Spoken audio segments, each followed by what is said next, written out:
السلام عليكم ورحمة الله وبركاته. ازيكم يا حبايبي؟ عاملين ايه؟ يا رب تكونوا بخير. النهاردة بقى ايه، لقيت نفسي بردانة فقررت اعمل عدس النهاردة. جبت نص كيلو عدس، وجبت بصلاية، وجبت جزر، وجبت طماطم انا اسفة. وهحطهم بقى طبعا على النار، هما يتحطوا يستوي. وبعد طبعا ما هيستوي هنزل بيه بقى في الخلاط وهضربه في الخلاط كويس. وبعد ما هضربه في الخلاط، ما تنسوش يا حبايبي اللي ما عملش اشتراك في القناه يعمل اشتراك في القناه. وانا بسعد بيكم، وربنا وادعوا لي ان ربنا يشفيني يا رب ويفرجها على الجميع. واللهم صل وسلم وبارك على سيدنا محمد. هنا بقى كنت مقطعه بصلايه.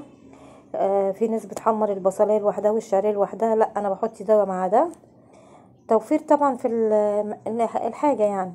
هنا نزلت بالعدس بتاعي، وبعد ما حمرت البصله وحمرت الشعريه نزلت بيها، وهسيبه بقى يستوي.